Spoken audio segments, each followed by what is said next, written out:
WhiskyJason here, whiskey from the viewpoint of an American over here in Germany, often reviewing rare and exotic whiskeys. I'm not sure how rare this is going to be because this will be a global rollout. This is the new wood collection from Glenallachie.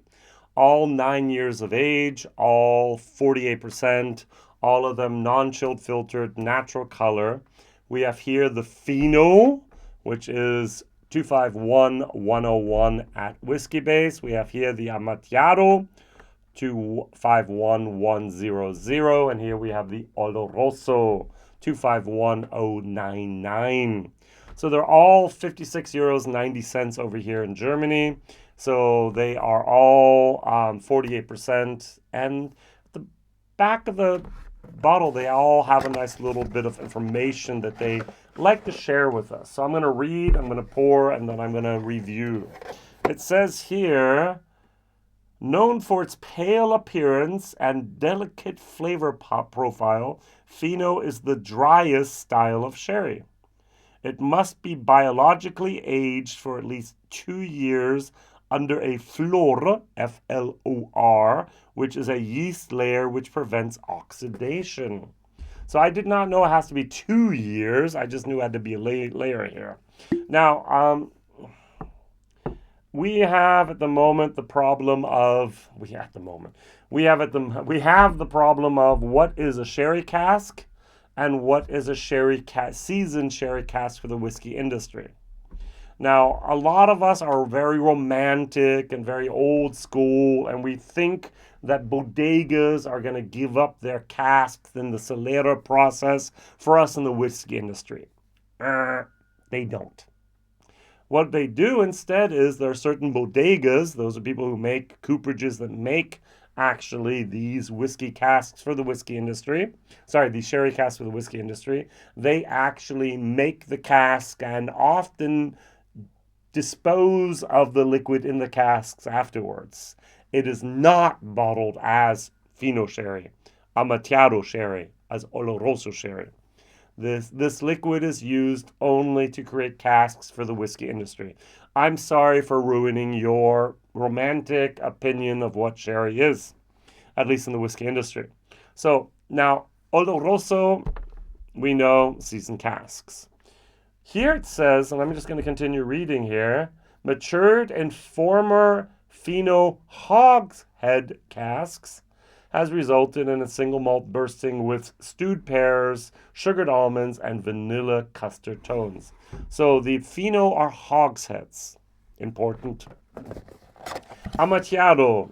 I'm going to read here as well, pour, and tell you something about this. So, beginning its life as a Fino, important thing, Amontillado sherry undergoes an additional maturation period without the flor layer. This stage of oxidation aging develops a richer color and more robust characteristics. So, with sherry, we have Palomino, white grapes. And the thing that I did not know is that usually for Fino is they crush the grapes, and before crushing the grapes with pressure, they crush the grapes lightly, and all that light liquid that flows off through gravity is used for the Fino. After pressing the grapes together and squeezing out the last amount of liquid from those grape pulps, that is used for Oloroso because it's heavier, darker. Amontillado is almost the same as Palo Cortado. Amontillado is something that started off as a Fino. It had that layer of yeast on top of it called flor, and they actually don't fill the barrels all the way up, so there's a little bit of space in the heads of the barrels so that that flor layer can actually start. And what happens is these are fortified wines. Port wine is a fortified wine. Sherry is a fortified wine. What does that mean? It means we take a normal wine. Port wine is red wine. Sherry is a white wine. And we make the wine, and then we add neutral spirits to it. We have grain neutral spirits, which has to be made from grain, which we know vodka, more or less. And we have neutral spirit made from grapes, which is basically called brandy. Now, this is neutral spirit from grapes, and they actually put that into the sherry so that it kills, literally, the yeast because it cannot live in high alcohol environments above 13, 15%. And so palo cortado is when it naturally occurs accidentally, and amontillado is where it occurs because man, we humans have decided to pour in some some neutral spirits and kill the yeast and allow it to further mature for a time where the air, the oxygen can oxidate the white wine.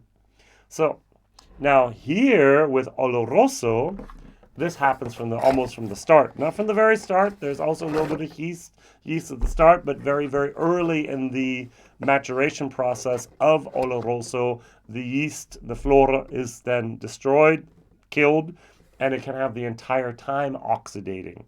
It's a very dark whiskey. It's a very dark sherry, and yet it starts off as white wine. Just because of the oxidation with the air, do you get that nice, and with the wood a little bit as well. It says here, subject to extensive aging without a flora yeast layer. Glenallachie did a very good job of describing the labels here. Oloroso, which roughly translate to fragrant, is the darkest dry sherry style, renowned for its pronounced, nutty, dried fruit qualities. Maturation in well-seasoned, whatever that means. Oloroso butts has delivered bold flavors of, I will not read that. So here we have hogsheads in our Fino.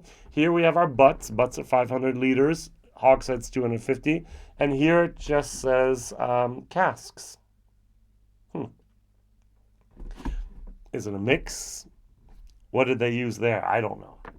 All right, so we can also go to Muscatel sherry, which is a different type of grape. And we can also go to Pedro Jimenez, which is also a different type of grape. So I've named almost all of the different sherry types. So normally we talk about Fino, Mozzanilla. It's from one special port area in sherry. Basically the same as Fino, just from one area in that sherry triangle. Then we move over to Amontillado. Then we move over to the palo cortado. Then we move over to the Oloroso. Then we move over to the Muscatel. And at the very, very end, the sweetest is Pedro Jimenez, PX. So those are the different types of sherries. So we have a lot of sherry here. We could talk about the Fino, Mozzanilla would be here. We could talk about the Amontillado, which is very similar to the palo cortado. And we have the Oloroso. Oloroso is what we use in a lot of our products. For me, Oloroso is the catch-all category for sherry. So it cannot be Pedro Jimenez. Pedro Jimenez is a special type of grape. It cannot be Muscatel, special type of grape. All of the rest are all from Palomino grapes. So Fino at the very beginning and the entire life is under a layer of yeast, no oxidation, just like Mozzanilla. Amontillado and palo cortado have a good part of its life as a sherry under the yeast, so there's not as much darkness and not as much oxidation. Oloroso, everything else. Almost the entire aging of the product in a cask is therefore with air contact. What bothers me, what disappoints me, let's use the word disappoint here. I can see no difference in colors between the Fino and the Amontillado. Amontillado, usually if you buy a bottle of sherry, maybe from the Stour or from someone else, you have the Fino, you have the Amontillado, it's always going to be darker. Even in the whiskey product, I see no difference here whatsoever. They might be in your eyes a little bit darker, but I can't recognize it. The Oloroso is much darker. We actually realize that that's there. What I really commend Glenallachie for doing is giving us geeks the possibility of actually seeing what sherry and what types of sherry influence our whiskeys. So these are all seasoned casks. These are not these are not bodega casks from the Solera system. These are all seasoned casks, which is fine, which since 1981, we can't send over transport casks to Scotland anymore. When was the last time you had a whiskey that was distilled before 1981? I haven't. All right. So not recently. Just did a 31-year-old whiskey. All right, still wouldn't work out there either. All right, so and we can actually, what I would do is I would buy these bottles and I would bring over 6 to 8 of my friends and do a whiskey tasting with them. The next weekend or a month later, I'd bring over 6 or 8 other friends and do a whiskey tasting with them. I would buy the 12-year-old Glenallachie, I'd buy the 15-year-old Glenallachie, and I'd buy the 10-year-old Cask Strength Glenallachie. I'd have 6 bottles there. I'd do a tasting with them. And you can see what the different products of Glenallachie are, as well as the wood cask collection. I like doing tastings with 6 whiskeys in an evening. 2.5, 3 hours together. We try, we review, we discuss, we talk. Wonderful. So over here we do bottle shares, and so I'm just trying to find. Do I have a 10 cl bottle here? No, I don't. Yes, I do. So I actually offer the possibility of 10 cl or 5 cl. So I know people who actually buy the 10 cl bottle, and they invite 5 friends over. So 6 people, 10 cl. It's not exactly 2 cl per person. It's 1.58, whatever. And it works, and everyone can try that. And they don't have to buy the bottles. They can have 6 people together and just review whiskeys at a very, very cheap price. Much cheaper than buying the entire bottle. And I would recommend doing this with friends or a whiskey club. If you belong to a whiskey club, do it in your whiskey club. Buy these bottles, review them together, and see what the different types of sherries do to the exact same whiskeys from Glenallachie. For uniqueness, there are other distilleries that have done very similar projects, but this at the moment is one of my favorites, so I'm going to give it like a B. For the taste of the whiskeys, we're going to be in the C's here, and for value for money, we're going to be in the C's as well. I'm not a big fan of Fino. I've had so many Oloroso sherry products. Palo Cortado and Amontillado are things that I like. So, on the nose, citrus, a little bit of saltiness, a little bit of almond. Let's see what it says here. It says here, I've already read it, stewed pears, sugared almonds, and vanilla custard tones. On the nose here on the Amontillado, darker, richer, caramel. I get malt sugars. I get manuka honey. I get a little bit of hazelnut. It says here I should be getting this single malt brims with dark cherries, toasted hazelnuts, and caramel sauce. A little bit different, but I think the packaging and the wording on the packaging is spot on. Sometimes I argue with the packaging, but this time I must admit they're pretty good. Glenallachie's often pretty good. Darker fruits, apricots, a little bit dried fruits, a little bit of brown sugar, and a little bit of allspice. We have here, so we have coffee beans. I don't get coffee beans. I don't like coffee. All right, we have sticky raisins. We have stem ginger and figs. Oh, figs. I didn't get that. That all work in tandem with the Glenallachie honey-rich house style. Oh, yeah, they kept on talking about heather honey. All right, so they say in the taste I should get heather honey everywhere. The 48% are very, very well integrated. There's no alcohol burn. There's no problem whatsoever. Well done there, Glenallachie. The Fino. Cheers.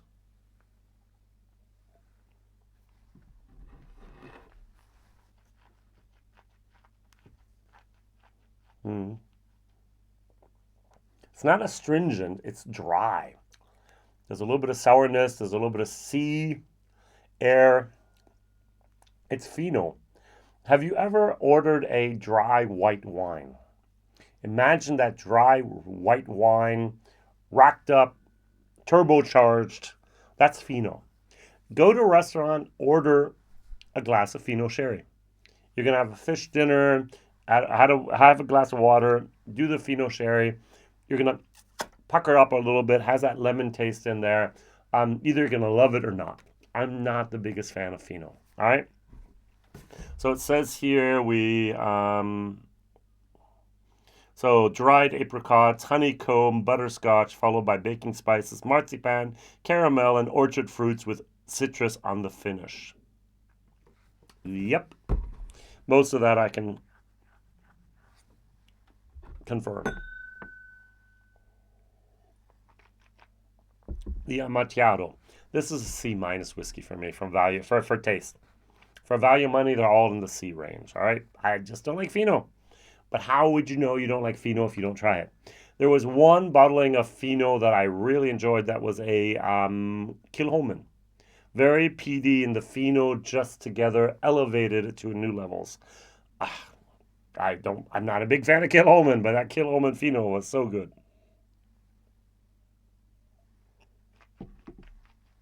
Mm. Much more of the honey, hazelnut, manuka honey still. A little bit of fruitiness, but not dried fruit, more like a canned fruit, a fruit punch, a fruit cocktail, a little bit of peaches, a little bit of apricots. Nice. It says here, honeycomb. Okay. Maraschino cherries. Didn't get the cherries. Dried apricots. Got the apricots. Followed by poached pears, blood orange, maybe, mixed nuts, and cinnamon. This is my highlight of all of them. This is a C plus. All right, I really like the Amontillado here. And then going over to the Moscatel.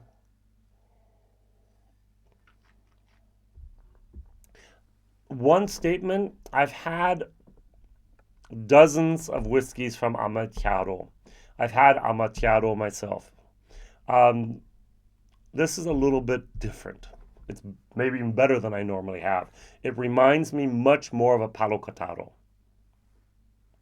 Palo Cortado should have the aroma of a Fino and yet the taste of a Oloroso.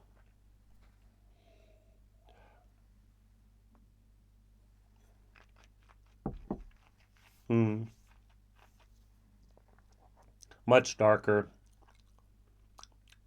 more fruitiness, a little bit nuttiness as well. A little bit more wood here also, which I was not. Here I don't have that wood at all. Here I have a little bit of woodiness, wood spices. So 1, 2, 3. Not because this is better, because I like this less. I'm not a great fan of this one. It says dark chocolate, maybe. Honeycomb, always. That's what they say. Butterscotch. Dried red berries. Ginger. Damsons. Poached apples. And muscovado sugar. A little bit astringent. This was where the wood moment took over a little bit too much for these delicate whiskeys. All right.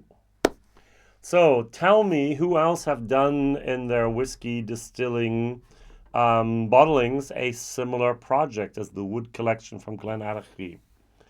What I would love, Glenallachie, if you're listening, Biddy Walker, I would love to see a wood finish with port. So we would have the ruby port, we would have the towny port, and we would have a white port cask finish.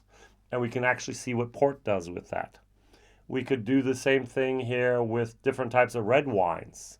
We could have a Merlot. We could have a Cabernet Sauvignon. We could have here and. You understand where I'm going here. Different types. This is cool. The wood finish series from Glenallachie is very, very cool, and I commend them for giving us this excellent opportunity to revise my palate and see what happens with what whiskey and how it influences and affects this with the different types of sherries used. I'm thoroughly pleased with everything I had here. Will I go out and buy a new bottle of this? No. Will I go out and buy a new bottle of this? No. The Amontillado? Probably not. But it's not a no. That's a probably not. And that's what we want. We want to have this. We geeks want to have this experience. If you have the opportunity to Whiskey Fair, Whiskey Festival, to try the 3 back to back, please do. If you can do it a tasting at a whiskey club, please do. If you have the opportunity to try before you buy, please do. this is interesting. Or buy the bottles and do whiskey tastings with friends and colleagues and neighbors. So, Whiskey Jason here, and whiskey from the viewpoint of an American over here in Germany, tasting often rare and exotic whiskeys. I hope you liked this one. I did. I thoroughly enjoyed myself, and I hope to have inspired you to do something similar yourself.